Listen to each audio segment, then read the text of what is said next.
Assalamualaikum, anda sedang menonton Sekilas Fakta 6 November 2023 bersama saya Kemilia Nur Azlan.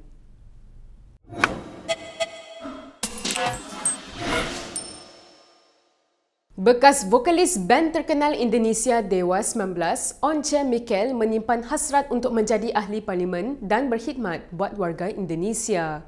Semalam, Once memperkenalkan diri secara rasmi sebagai calon Parti Demokratik Indonesia Perjuangan PDIP dalam sesi bersama peminat yang rata-ratanya warga Republik itu di sebuah hotel di Kuala Lumpur.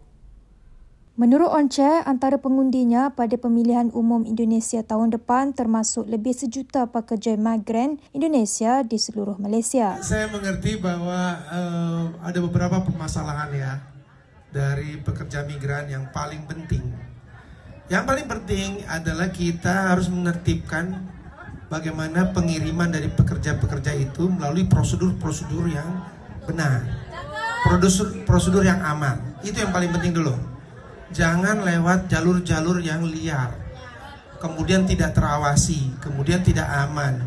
Nanti saudara-saudara yang cari pekerjaan di luar negeri diberikan pekerjaan yang tidak sesuai dengan tujuan. Untuk rekod, Once mendaftar sebagai calon pilihan raya legislatif di daerah khas Ibu Kota Jakarta 2. Daerah pemilihan itu meliputi kira-kira 4.3 juta pengundi luar negara dengan sebahagian besarnya di Malaysia. Tampil bersahaja, Once atau nama asalnya Elfonda Mikel berkata kehadirannya di acara anjuran kumpulan masyarakat Indonesia Posko Pemenangan Rakyat untuk membawa sokongan bagi pasangan Ganjar Pranowo dan Mahfud MD yang menurutnya calon paling baik, ideal dan rasional.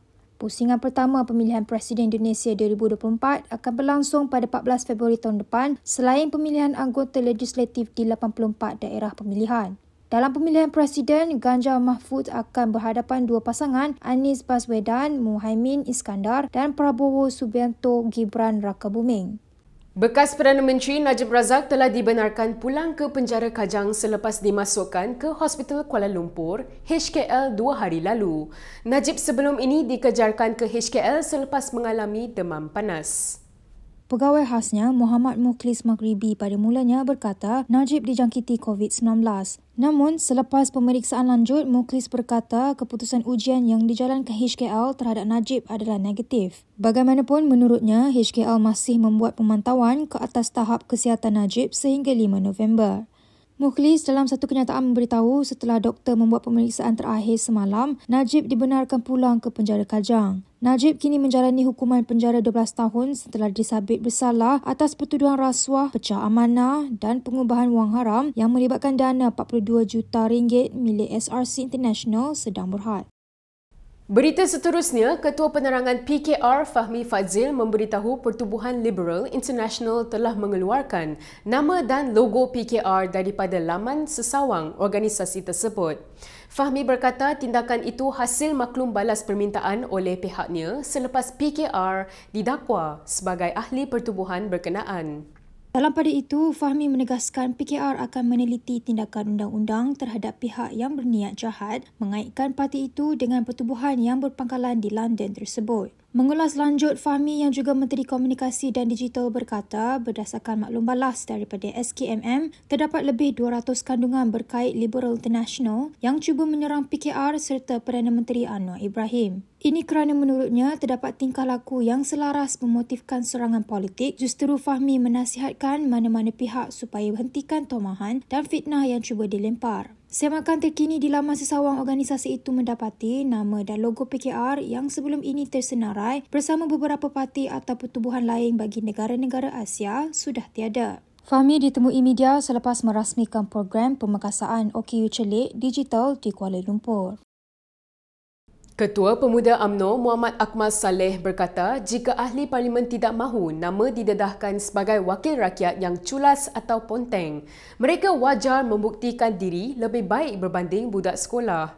Akmal menjelaskan tugas seseorang ahli parlimen bukan sekadar terpekik, terlolong di dalam Dewan Rakyat atau berbahas dengan cara tidak matang.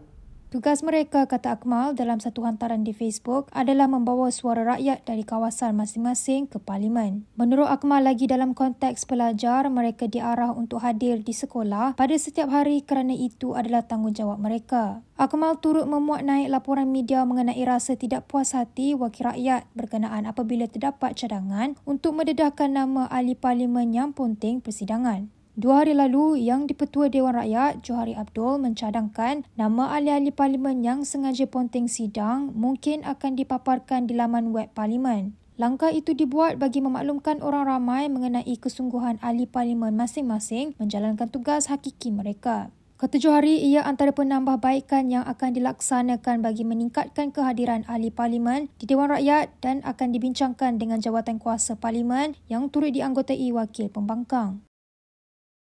Sementara itu, Ahli Parlimen Bayan Baru Sim Zuzin menyambut baik cadangan memaparkan nama Ahli Parlimen yang ponteng persidangan Dewan Rakyat tanpa penjelasan yang sewajarnya.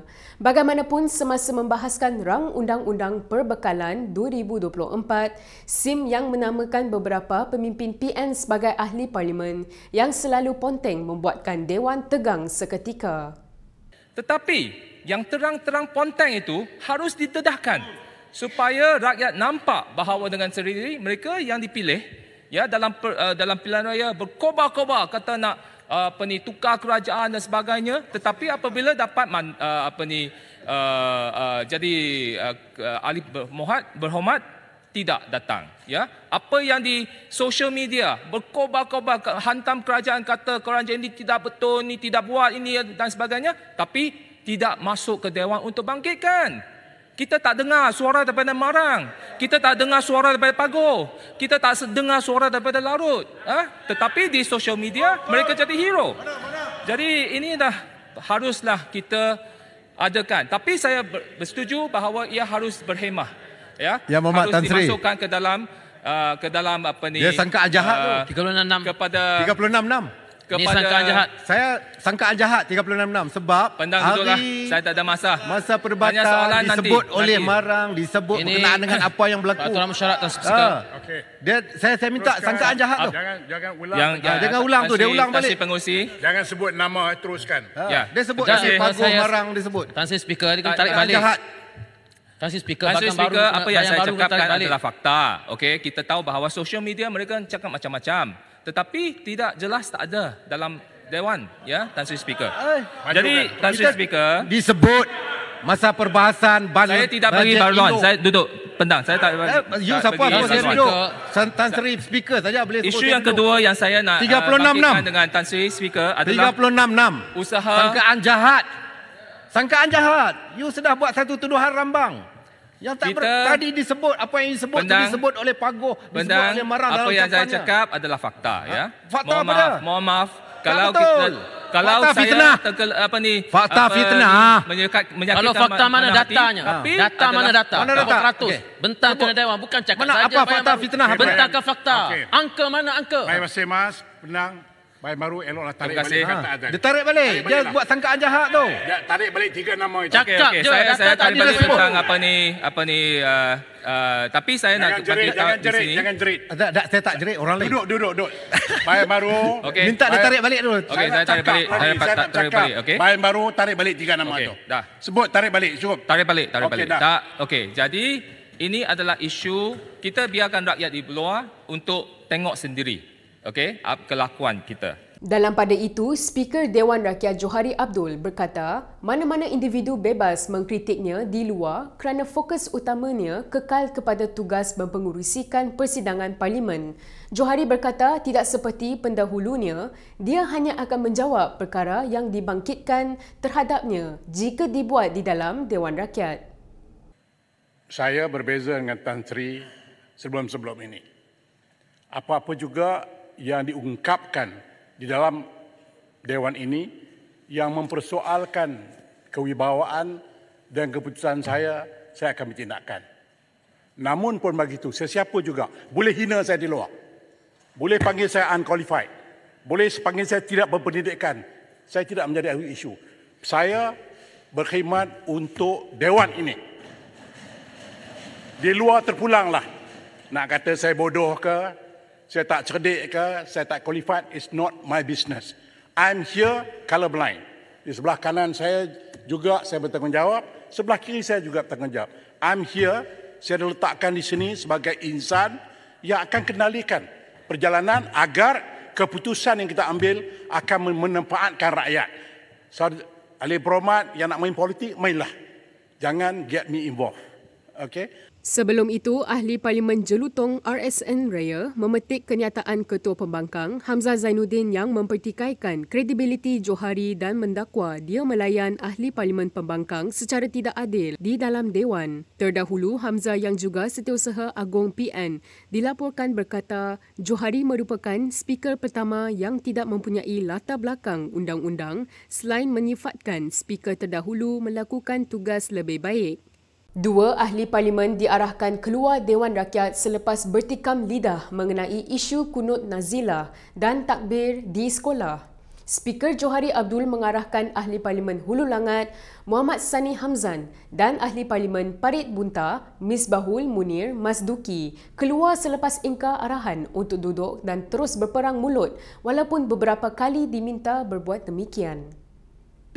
Saya minta pandangan Menteri Hal Ehwal Agama untuk supaya doa kunut nazilah dan takbir Parit Bunta, kalau yang tidak dibenarkan lagi, oleh Menteri Pendidikan. Parit Bunta, boleh? Boleh seminit lagi. Pertama, boleh seminit lagi. Saya harap Menteri Hal Ehwal Agama tidak menghalang pelajar-pelajar sekolah agama daripada melakukan takbir dan juga doa kunut nazilah kerana ia diajar oleh sunnah Rasulullah SAW. Allah tak betul besar. Ni, tak betul. Dia ketika Menteri. Silakan. Sabarlah Menteri, waktu gulung boleh jawablah. Pun tak kerti peraturan ke? Waktu jawab nanti boleh jawab. Saya tak tanya Menteri Komunikasi, saya tanya Menteri Hal Ehwal yang jaga agama. Ini seorang Menteri yang tak kerti peraturan. Ngurusi peraturan. Jadi mengelirukan, tak payah baca lah. Mengelirukan. Mengelirukan. Kenyataan dia tu mengelirukan. Fitnah dalam Dewan Yang Mulia ni. Tak betul tu. Parit Bunta ni. Parit Bunta ni. Ni peraturan. Mengelirukan Dewan ni. Apa ni ustaz macam ni ni. Mengelirukan Dewan ni. Tak betul ni. Ni mengelirukan Dewan ni. Parit Bunta ni. Parit Bunta duduk. Duduk langat. Semua duduk. Aku nak suruh duduk. Semua duduk. Ulangan selesai. Aku nak beritahu doa kunut nazilah ini disunatkan untuk dibaca ketika solat fardu.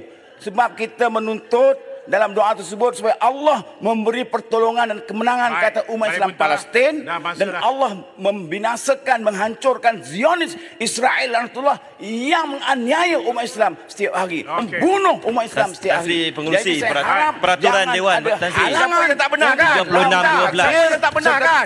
Mana-mana ahli yang mengeluarkan kenyataan yang mengelirukan Dewan. Ni bawa cerita lawak betul lah. Bawa cerita tak betul ni Parit Bunta ni. Bunta cuba untuk mengelirukan Dewan. Speaker suruh Sungai Petani duduk. Semua duduk. Duduk sangat? Diri. Termasuk juga Parit Bunta dah habis. Baik, saya jemput. Saya nak tutup ni, tak tutup Gading. Dah saya bagi sepenak dah tadi. Sri Gading, silakan. Saya nak nyatakan kesal saya kepada Hulu Langat dan lain-lain yang tak ikut peraturan, mengganggu orang yang bercakap. Tak ikut peraturan tak apa, Parit Bunta, tapi bawa cerita tak betul. Fitnah ni bahaya. Islam melarang fitnah. Islam melarang amalan fitnah yang dilakukan oleh Parit Bunta. Itu lagi bahaya. Kami tak ikut peraturan tak apa.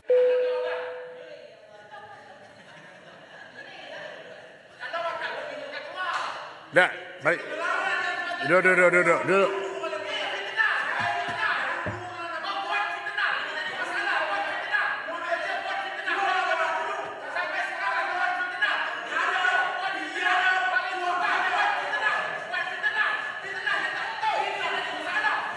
Baik, sekarang, dengar sini. Saya rehatkan dua-dua keluar sekarang. Dua-dua keluar. Ulangan, Parit Bunta keluar sekarang. Speaker, berapa hari?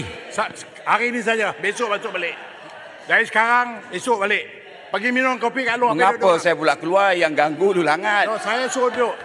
Saya dah duduk dah. Bausul. Jangan pertikaikan. Saya dah duduk. Bila Hulu Langat bangkit balik, saya bangkit. Okey, saya duduk.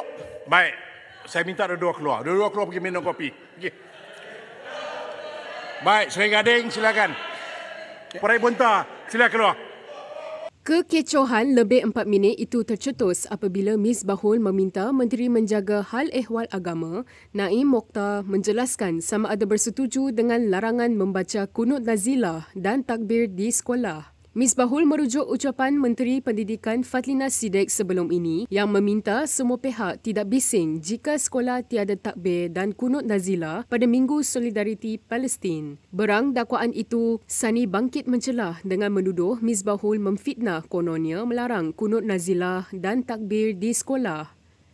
Berikut beberapa lagi ringkasan berita untuk hari ini.